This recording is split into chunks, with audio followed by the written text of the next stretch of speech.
Assalamualaikum warahmatullahi wabarakatuh. Selamat berjumpa kembali dengan saya Praitno dari channel Praitno Berbagi. Salam sejahtera untuk kita semua. Bagaimana Bapak Ibu guru, Bapak Ibu kepala sekolah dan para pengawas? Semoga dalam keadaan sehat walafiat dan selalu semangat di dalam menjalankan kurikulum merdeka. Baik, pada kesempatan kali ini, di video ini saya akan menjelaskan atau mengingatkan kembali dan kita ingat kembali ya, seperti apa pedoman pelaksanaan kurikulum pada satuan pendidikan. Nah, materi ini ditujukan untuk PAUD, SD, SMP, SMA, SMK, dan sederajat. Marilah kita ingat kembali, kita kaji kembali seperti apa pelaksanaan kurikulum pada satuan pendidikan. Nah, untuk itu kita kaji kembali ya, seperti apa pedomannya. Nah, pedoman pelaksanaan kurikulum merdeka ini ya untuk pendidikan PAUD, dasar, dan menengah. Pertama adalah kita akan kaji bersama mengenai bagaimana kerangka dasarnya. Kerangka dasar dari kurikulum merdeka seperti apa? Nanti kita ingat kembali ya. Struktur kurikulum seperti apa struktur kurikulum pendidikan PAUD, pendidikan dasar maupun pendidikan menengah. Kemudian kita akan kaji kembali seperti apa capaian pembelajaran, apa arti capaian pembelajaran, dan bagaimana fungsi dan kedudukannya. Kemudian yang keempat, kita akan belajar mengenai perangkat ajar itu seperti apa perangkat ajarnya. Kemudian proyek penguatan profil belajar Pancasila ya. Ini hal yang baru yang ada pada kurikulum merdeka ini. Berikutnya akan kita kaji adalah pembelajaran asesmen ya. Jadi asesmen pembelajaran seperti apa? Kemudian kita kaji juga kurikulum operasional atau KOSP ya. Kurikulum operasional satuan pendidikan. Kemudian mekanisme pelaksanaan kurikulum merdeka ini seperti apa? Dan terakhir adalah evaluasi di dalam pelaksanaan kurikulum merdeka itu seperti apa. Nah, tentunya karena kita sudah siap untuk menjalankan kurikulum merdeka, maka hal-hal yang baru yang perlu diketahui, dikaji kembali secara bersama-sama. Baik, kita lanjutkan. Pertama adalah kerangka dasar kurikulum. Kerangka dasar kurikulum ini adalah satu sebagai strukturnya ya, struktur kurikulumnya seperti apa? Capaian pembelajarannya, CP, dan prinsip pembelajaran dan asesmen. Ini dalam kerangka dasar kurikulum ini, pertama kita harus tahu struktur kurikulumnya, yang kedua capaian pembelajaran atau CP, dan yang ketiga prinsip pembelajaran dan asesmen. Nah, di sini struktur kurikulumnya pertama ya, profil belajar Pancasila yang diturunkan dalam tujuan nasional pendidikan. Ini standar kompetensi lulusan, kemudian ada standar isi, standar proses, standar penilaian pendidikan. Ini ditetapkan oleh pemerintah ya. Dalam hal ini standar isi, standar proses, dan standar penilaian pendidikan ditetapkan oleh pemerintah.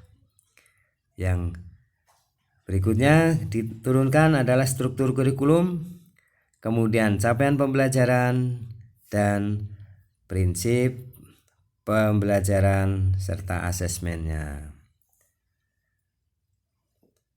Ya. Di sini perangkat ajar, apa saja perangkat ajar? Yaitu buku teks pelajaran, contoh modul ajar, mata pelajaran,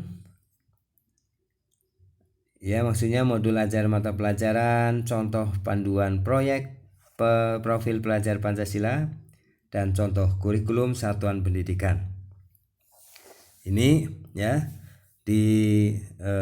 dicontohkan ya. Jadi Bapak Ibu guru, Bapak Ibu kepala sekolah dan pengawas, silakan ini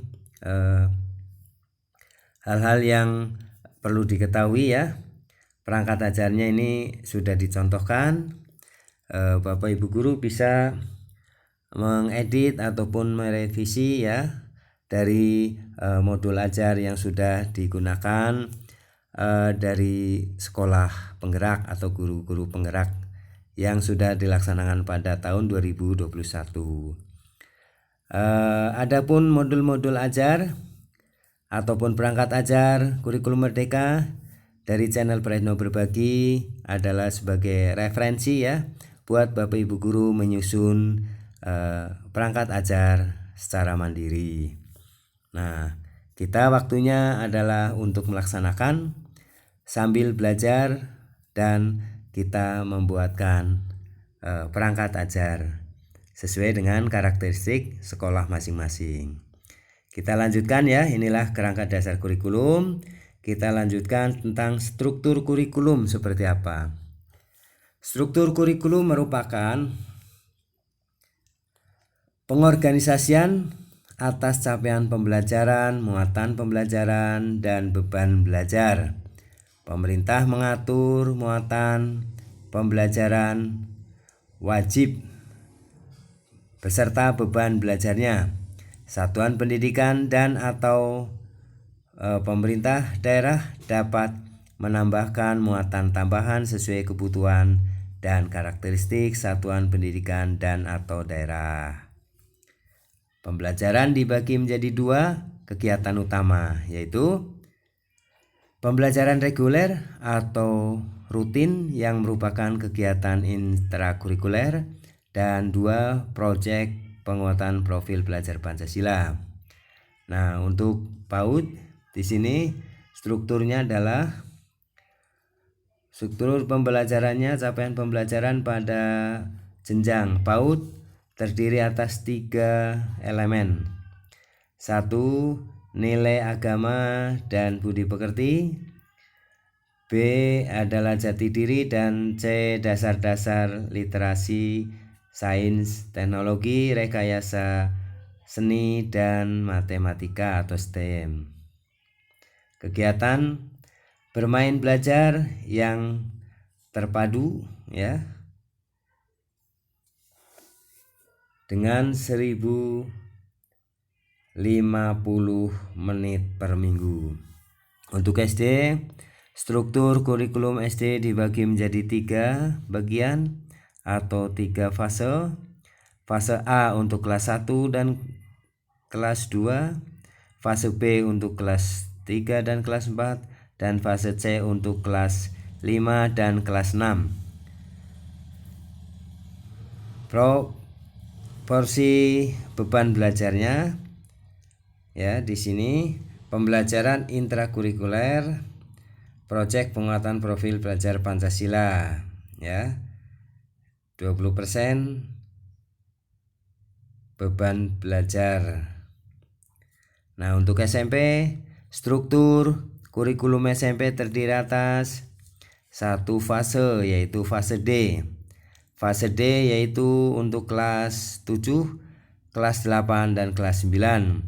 Proporsi beban belajar terbagi menjadi 2, yaitu pembelajaran intrakurikuler dan proyek penguatan profil belajar Pancasila ya.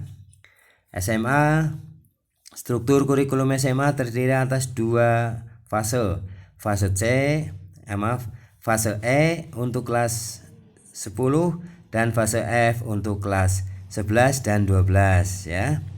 Kemudian SLB, struktur kurikulum SLB mengacu kepada struktur kurikulum SD, SMP, SMA yang disesuaikan untuk peserta didik berkebutuhan khusus. Penyesuaian struktur kurikulum dimaksud dilakukan terhadap keterampilan fungsional dan atau pembelajaran yang menunjang kebutuhan tersebut ya. Inilah struktur kurikulumnya sebagai gambaran. Capaian pembelajaran. Pengertian capaian pembelajaran merupakan kompetensi pembelajaran yang harus dicapai peserta didik pada setiap tahap perkembangan untuk setiap mata pelajaran pada satuan PAUD, pendidikan dasar dan pendidikan menengah. CP memuat sekumpulan kompetensi dan lingkup materi yang disusun secara komprehensif dalam bentuk narasi. CP untuk bimbingan konseling disebut sebagai capaian layanan. CP untuk PAUD, SD, SDLB, SMP, SMPLB, dan SMA, SMALB dijabarkan dalam bentuk dokumen yang ditetapkan oleh pimpinan unit utama yang membidangi kurikulum, asesmen, dan perbukuan. Nah, ini pengertian dari capaian pembelajaran.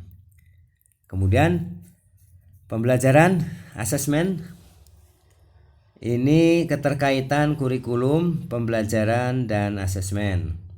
Prinsip pembelajaran dan asesmen, perencanaan serta pelaksanaan pembelajaran dan asesmen, pengolahan hasil asesmen, dan pelaporan kemajuan belajar. Nah, ini yang harus diketahui ya oleh Bapak Ibu guru, Bapak Ibu kepala sekolah, dan para pengawas.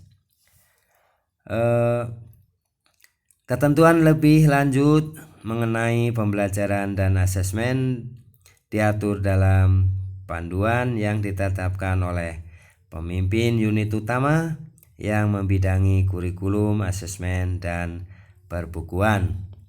Perencanaan serta pelaksanaan pembelajaran dan asesmen, kemudian pengolahan hasil asesmen, pelaporan kemajuan belajar dan kriteria ketercapaian tujuan pembelajaran dan kriteria unjuk kerja ya. Ini adalah bagian-bagian yang harus diketahui oleh kita semuanya ya. Baik. Selanjutnya, penguatan profil pelajar Pancasila. Tema-tema utama proyek penguatan profil pelajar Pancasila adalah pertama, gaya hidup berkelanjutan, 2, kearifan lokal, 3, Bhinneka Tunggal Ika, 4, bangunlah jiwa dan raganya, 5, suara demokrasi, 6, berekayasa dan berteknologi untuk membangun NKRI, dan 7, tema kewirausahaan. Proyek penguatan profil pelajar Pancasila dan budaya kerja.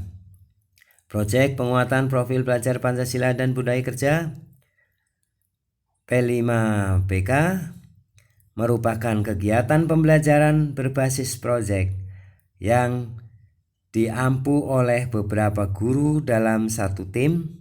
Kegiatan ini bertujuan untuk menguatkan upaya pencapaian.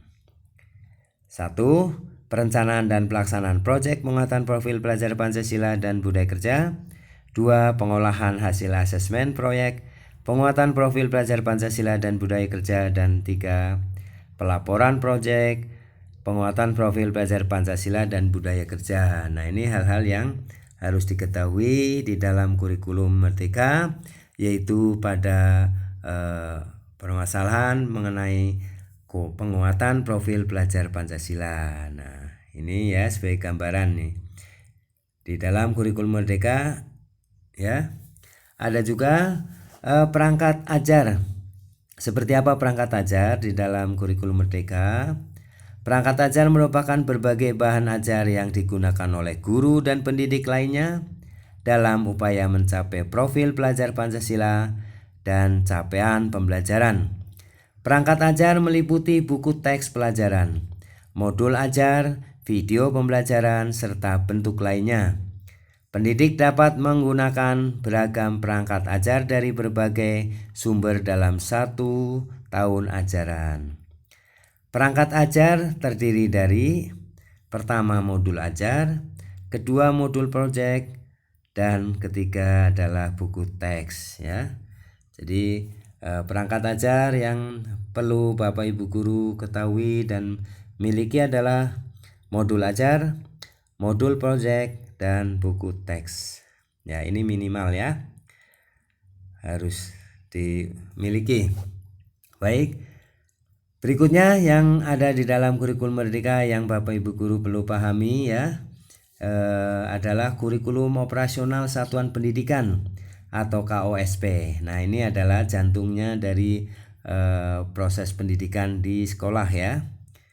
Bagaimana kurikulum operasional satuan pendidikan? Pembelajaran harus memenuhi keragaman potensi, kebutuhan perkembangan dan tahapan belajar serta kepentingan peserta didik ya.